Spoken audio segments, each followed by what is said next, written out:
Culture Museum, and happy 4th of July.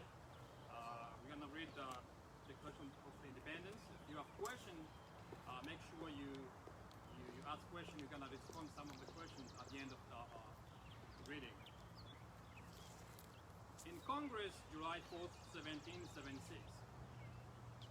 an unanimous declaration of the 13th United States of America, when in the course of human events, it becomes necessary for one people to dissolve the political bands which have connected them with another, and to assume among the powers of the earth the separate and equal station to which the laws of nature and nature's God entitle them, a decent respect to the opinions of mankind requires that they should declare the causes which impel them to the separation. We hold this truth to be self-evident, that all men are created equal, that they are endowed by their Creator with certain unalienable rights, that among these are life, liberty, and the pursuit of happiness. That to secure this right, governments are instituted among men, deriving their just powers from the consent of the governed.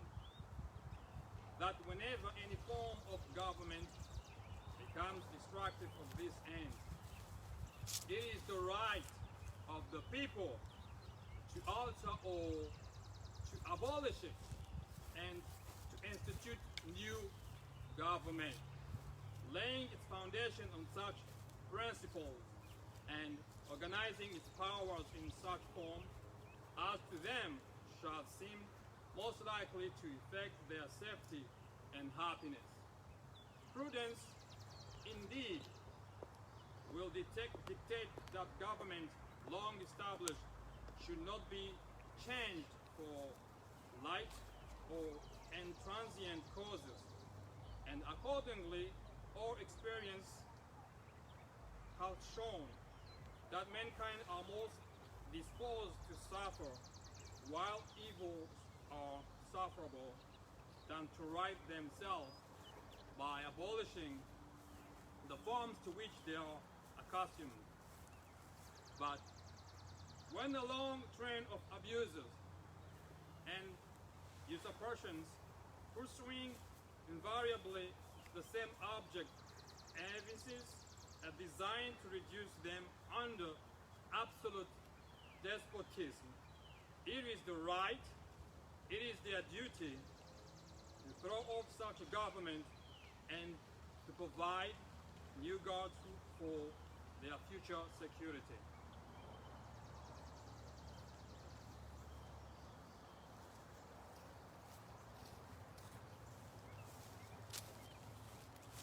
Such has been the patent of Sir France, that these colonies, such is now the necessity which constrains them to alter their form or system of government. The history of the present King of Great Britain is the history of repeated injuries and usurpations. All have in direct object the establishment of an absolute tyranny over these states. To prove these, let facts be submitted to a candid world. He refuses his assent to laws, the most wholesome and necessary for the public good. He has forbidden his governors to pass laws of immediate and pressing importance, unless suspended in their operations till the assent should be obtained. And when so suspended, he is utterly neglected to attend to them. He has refused to pass other laws for the accommodation of large districts of people, unless those people would relinquish their right to representative legislature, a right insurmountable to them and more formidable to tyrants only. He has called together legislative bodies in a place unusual, uncomfortable, and distant from their depositories of the public records, for the sole purpose of fatiguing them into compliance with his measures. He has dissolved representative houses repeatedly for opposing with manly firmness his invasions on the rights of the people. He has refused for a long time after such dissolutions to cause others to be elected, whereby the legislative powers, incapable of annihilation, have returned to the people at large for their exercise. The state remains in the meantime exposed to all dangers of invasion from without and convulsions from within. He has endured to prevent the population of these states for the purpose of obstructing the laws of naturalization of foreigners and refusing to pass others to encourage their migrations hither, and raising the condition of new appropriations of land. He has obstructed the administration of justice by refusing his assent to laws for the establishment of judiciary power. He has made judges dependent on his will alone for the tenure of their offices and the amount of payment of their salaries. He has erected a multitude of new offices and sent hither swarms of officers to harass our people and eat out their substance. He has kept amongst us in times of peace a standing army without the consent of our legislatures.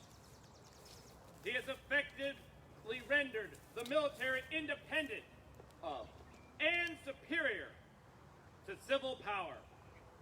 He has combined with others to subject us to jurisdictions foreign to our Constitution and unacknowledged by our laws, giving his assent to their acts of pretend legislation, for quartering large numbers of troops amongst us, for protecting them by mock trial from punishments for any murder which they should commit on the inhabitants of these states, for cutting off trade with all parts of the world, for imposing taxes on us without our consent, for depriving us in many cases of the benefits of trial by jury, for transporting us beyond the seas to be tried for pretend offenses, for abolishing the free system of English laws in neighboring provinces, establishing therein arbitrary government, and enlarging its boundaries so as to render at once an example and fit instrument to introduce the same absolute rule to these colonies, for taking away our charters and abolishing our most valuable laws, and altering fundamentally our forms of government, for suspending our legislatures and declaring themselves invested with power to legislate for us in all cases whatsoever. He has abdicated government here by declaring us outside of his protection and waging war against us. He has plundered our seas, ravaged our coasts, burnt our towns, and destroyed the lives of our people. He is at this time transporting large armies of foreign mercenaries to complete the works of death, desolation, and tyranny, already begun with circumstances of cruelty and perfidy, scarcely paralleled in the most barbarous of age, and totally unworthy a head of a civilized nation. He has constrained our fellow citizens taken captive on the high seas to bear arms against their country, to become the executioners of their friends and brethren, or to fall themselves to their hands. He has excited domestic insurrection amongst us, and has endeavored to bring on the inhabitants of our frontiers the merciless Indian savages, whose known rule of warfare is an undistinguished destruction of all ages, sexes, and conditions.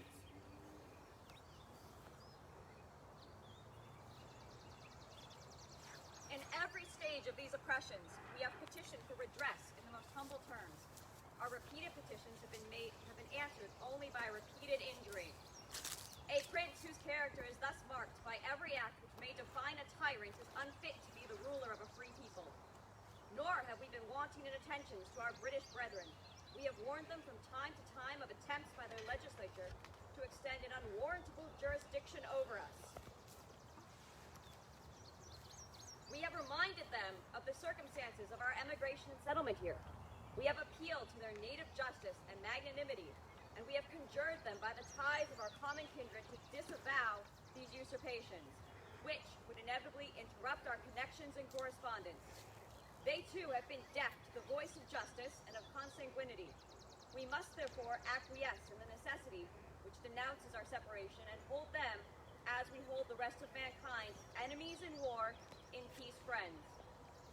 We therefore, the representatives of the United States of America, in General Congress assembled, appealing to the Supreme Judge of the world for the rectitude of our intentions, do in the name and by authority of the good people of these colonies, solemnly publish and declare that these united colonies are, and of right ought to be, free and independent states, that they are absolved from all allegiance to the British Crown, and that all political connection between them and the state of Great Britain is and ought to be totally dissolved, and that as free and independent states, they have full power to levy war, conclude peace, contract alliances, establish commerce, and to do all other acts and things which independent states may of right do.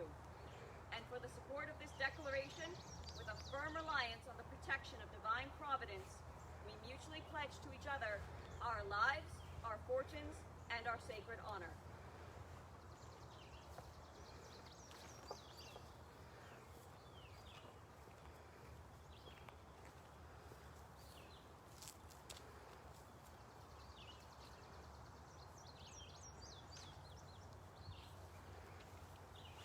All right. So, thank you everybody for joining us for the reading of the Declaration of Independence. At this time, we're going to discuss a little bit about the Declaration. So, let's start with the preamble. So, the Declaration of Independence is one of those formative documents for the United States. Principally, this is an aspirational document at its front, a list of grievances against the Crown of Great Britain, and then us declaring our independence from that country. One of the big things they talk about here at the beginning in the preamble is talking about life, liberty, and the pursuit of happiness.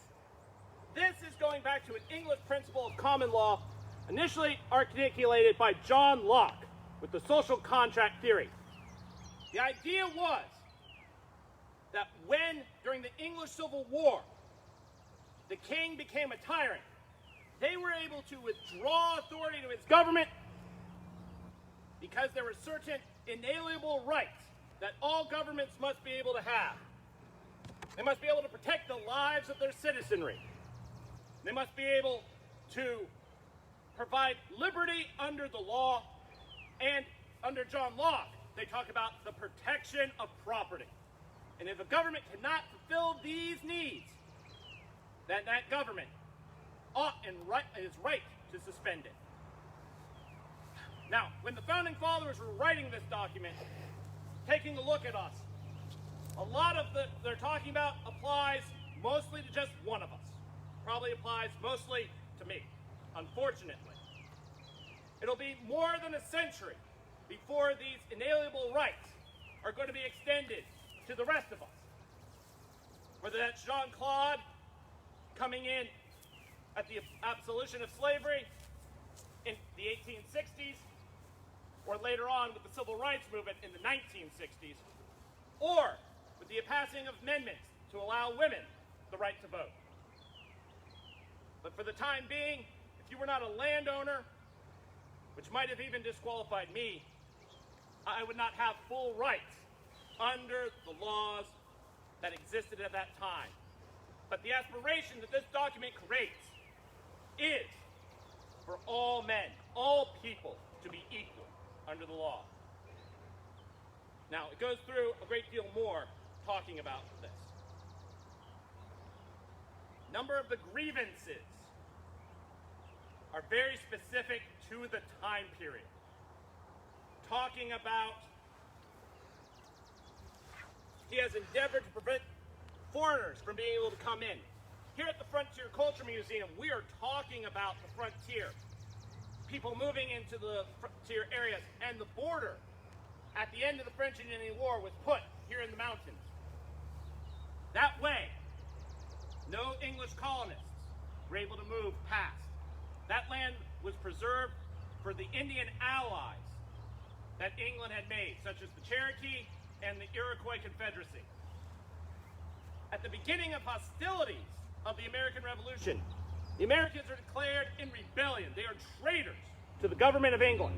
And as a result, they have called upon their allies, including the Iroquois Confederacy and other Indian nations, to assist them in that war. That is part of what's going into at the end of the grievances, where they talk about calling upon the Indians attacking or threatening violence against the frontier. That is going to be what they are mostly referring to with that, and it's a fear that the colonists have. The Indians, of course, are responding to an ally and taking part in what they view as a legitimate action. So that's a little bit about the differences of some of these grievances. Some of the other ones: not being allowed to trade with foreign nations. That goes to something called the Navigation Act. The idea of mercantilism, which was an economic idea, that the colonies provide raw materials and the motherland, England in this case, would provide finished goods. And it therefore barred the United States colonies from trading with any other parts of the world. The one that probably most of us remember in school was taxation without representation, for imposing taxes on us without our consent. That one, it's got a lot of baggage to it. At the beginning, laws were being passed that the English government was putting on the colonists in a time period when the colonists were used to the idea of being told this was the taxes that they needed to generate, and they could do so however they so wished. With the Stamp Act, the Inalienable Acts, the Tea Act, the English government said they had the right to tax the colonies directly. And the colonies did not consent to such, hence boycotting, and one of the many things that led to independence. By the time you get to 1775, many of the founding fathers, about a third of the colonies really, viewed themselves as something distinct and separate from Great Britain. About a third remained fairly mute on the subject, and about a third were loyalists, still loyal to the King of England. And this leads to the opening stages of the American Revolution. At this time, if there are any questions, we'll be happy to answer them and address them at this time.